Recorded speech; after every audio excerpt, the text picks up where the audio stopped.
December 2022 started like every other party at the Golden Oak Hotel. The magnificent Victorian-era building stood proudly against the snow-covered mountains, its windows glowing with warmth. For generations, wealthy families had gathered here, and mine was no exception. I watched from the grand staircase as my sister Olivia made her entrance, her designer dress catching the light from the crystal chandeliers. Behind her, my brother Marcus strutted in with his wife Isabella, their twin boys dressed in matching suits. My parents, Richard and Diana Hamilton, followed, their silver hair and refined attire perfectly matching the hotel's elegant atmosphere. I tugged at my simple black dress, a stark contrast to their extravagance. At 32, I was the family disappointment, the daughter who chose to become a restoration architect instead of joining the family's investment firm. "Sarah, darling," my mother's voice dripped with familiar disdain. "Couldn't you have worn something more appropriate? This is the Golden Oak, not some construction site." Before I could respond, Mr. Patterson, the elderly hotel owner, approached our family. "The Hamiltons. Welcome back. Your usual suite is ready." My father beamed with pride. "Patterson, old friend, this hotel is the only place worthy of our family traditions." I love the Golden Oak, but for different reasons. While my family saw status, I saw history in every weathered brick and carved banister. I'd spent years studying its architecture, dreaming of buildings like this. During dinner, the conversation turned to Marcus's recent business success. "Another $1 million deal," my father boasted. "Now that's a proper career." "Unlike some people's hobby," Isabella muttered, shooting me a pointed look. I gripped my fork tighter. "Restoration architecture isn't a hobby. I'm currently working on." "Please," Olivia interrupted, "spare us the details of your little projects. Nobody wants to hear about old buildings during party dinner." The final blow came during dessert. My mother clinked her glass, gathering everyone's attention. "We have an announcement. Next year, we're making party at the Golden Oak even more special. We're having an engagement party for Olivia and James. James Morgan, the man I dated for 2 years before Olivia swept in and claimed him for herself." My sister smirked at me across the table. "Of course," my father added, "we'll need to maintain certain standards. Sarah, perhaps it's best if you skip next year's celebration. We can't risk any unfortunate incidents." The room fell silent. Years of subtle jabs had finally culminated in outright exclusion. I stood up, my chair scraping against the hardwood floor. "You're right, Father. I won't be attending next year's party as a guest." I walked out of the dining room, pausing only to take one last look at the beautiful hotel lobby. Mr. Patterson stood near the front desk, concern etched on his kind face. He'd watched our family dynamics play out for years. That night, in my small apartment, I made a call to my bank. My years of careful saving and successful restoration projects had left me with substantial resources. I'd been looking for the perfect investment opportunity. 2 weeks later, I learned that Mr. Patterson was retiring and selling the Golden Oak. The hotel needed major renovations, work that would cost millions. Most potential buyers wanted to modernize it, destroying its historic charm. I opened my laptop and drafted an email. "Dear Mr. Patterson, I have a proposition about the Golden Oak Hotel." My family had just given me the perfect revenge, gift wrapped in holiday paper. They thought they were banning me from their party tradition. Instead, they'd given me the motivation to become part of the hotel's legacy in a way they never imagined. Little did they know, next party would be very different. Sometimes the best revenge isn't served cold. It's served with a welcome drink in a beautifully restored historic hotel lobby. As I signed the preliminary paperwork, Mr. Patterson smiled knowingly. "Your family never quite appreciated what you do, did they, Sarah?" "No," I replied, running my hand along the antique reception desk. "But they're about to learn. The Golden Oak would shine again, and this time on my terms." After all, I wasn't just buying a hotel. I was buying the perfect stage for a long overdue family lesson in respect. 11 months passed in a whirlwind of restoration work. I poured every ounce of my expertise and passion into bringing the Golden Oak Hotel back to its original glory, with subtle modern touches that enhanced rather than overshadowed its historic charm. The news of my purchase remained confidential, known only to Mr. Patterson and my trusted team. The hotel operated under a management company's name, allowing me to work behind the scenes. My family, wrapped up in their own lives, never noticed my name on any paperwork. 1 week before party, I stood in the newly restored lobby, admiring the hand-painted ceiling murals we'd uncovered beneath years of beige paint. The original hardwood floors gleamed, and the restored Victorian light fixtures cast a warm glow throughout the space. Ms. Hamilton, Thomas, my new hotel manager, approached with a tablet. Your family's usual reservation just came through. They've requested the East Wing suite, as always. I smiled, reviewing their booking. Put them in the North Wing instead. I have special plans for the East Wing. The North Wing, while beautiful, had a perfect view of the construction equipment I deliberately left visible. I knew it would irritate my status-conscious family to no end. My phone buzzed with a text from Olivia. The hotel better not have changed too much. My engagement party needs to be perfect. I didn't reply. Instead, I focused on the final touches. Each room now told a story of the hotel's rich history through carefully curated photographs and artifacts. Even the staff uniforms were designed to reflect the hotel's Victorian origins. December 23rd arrived with a heavy snowfall. I watched from my office as my family's cars pulled up to the entrance. Their shocked expressions at seeing construction equipment were visible even from a distance. What happened to this place? I heard my mother's shrill voice through the security feed. It looks like a construction zone. Thomas greeted them with practiced professionalism. Welcome to the Golden Oak Hotel. We're undergoing some historic restoration work. Your suite is ready in the North Wing. North Wing? My father exploded. We always stay in the East Wing. We're valued customers. My apologies, sir. The East Wing is reserved for a special event. I watched Isabella pull out her phone, probably trying to find another luxury hotel. Everything's booked, she hissed. It's party. They grudgingly accepted their rooms, but the complaints continued. My mother demanded to speak to the owner about the deteriorating standards. Thomas politely informed her that the owner would be present at tomorrow's party eve dinner.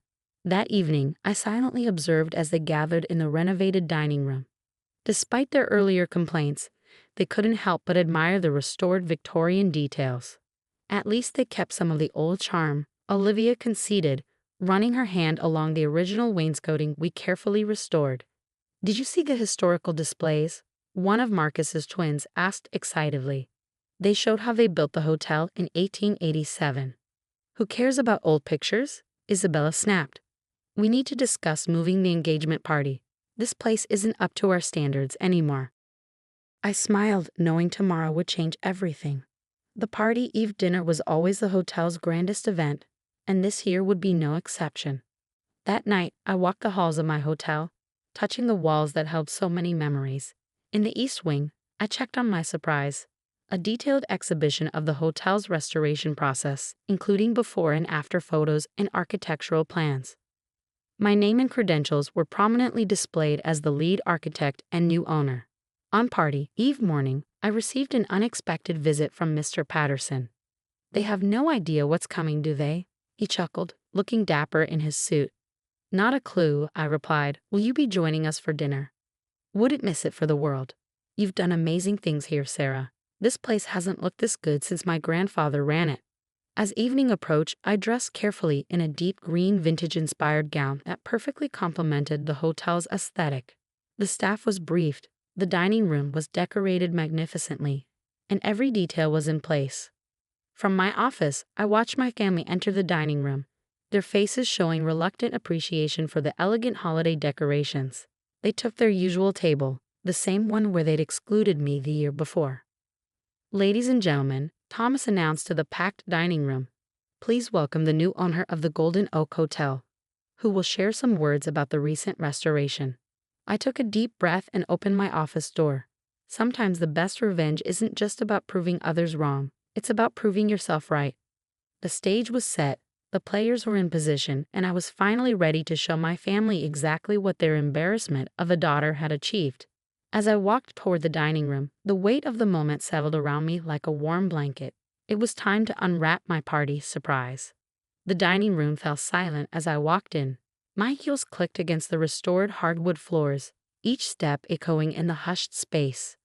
I caught my family's expressions transforming from curiosity to shock as they recognized me. Good evening, everyone. I spoke into the microphone, my voice steady and confident. I'm Sarah Hamilton, and I'm proud to welcome you to my hotel. My mother's wine glass froze halfway to her lips. Olivia's mouth dropped open, and my father's face turned an interesting shade of red. Marcus, for once, looked speechless.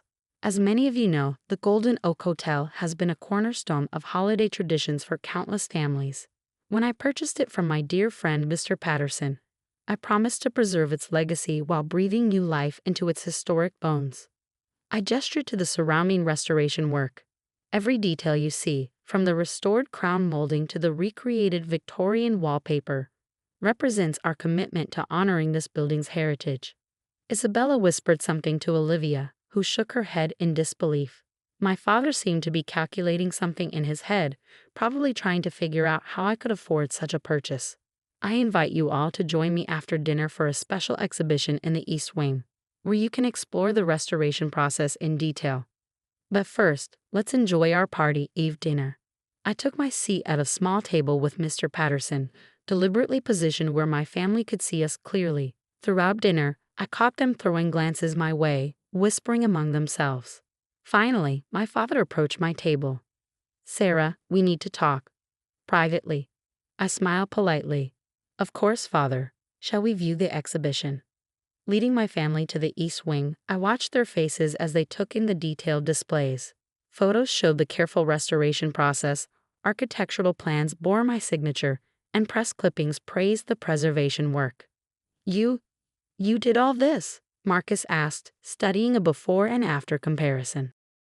Every bit of it, Mr. Patterson answered for me. Sarah's vision saved this hotel. Other buyers wanted to gut it and turn it into another soulless modern resort.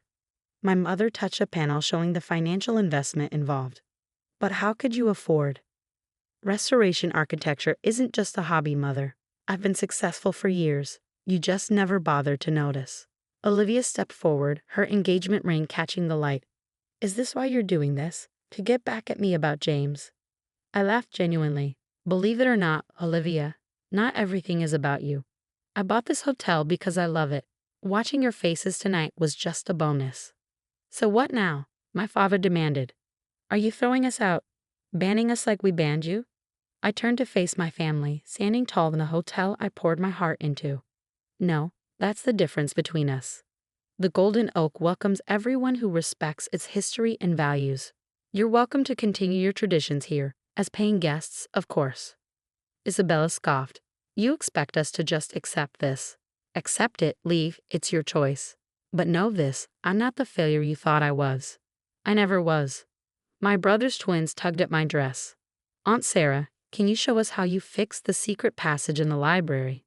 We saw it in the display. For the first time that evening, I saw my family really look at me, not as the disappointment, but as someone who had achieved something remarkable.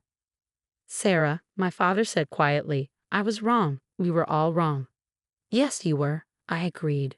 But it's party Eve, and this hotel has always been about bringing families together, even imperfect ones. Over the next hour, I gave them a proper tour. My mother actually gasped at the restored ballroom, and Marcus asked intelligent questions about the renovation process. Even Olivia admitted the hotel looked better than ever. As the evening wound down, Mr. Patterson raised his glass. To Sarah, who proved that preserving the past can build a better future. My family joined the toast, somewhat awkwardly but sincerely.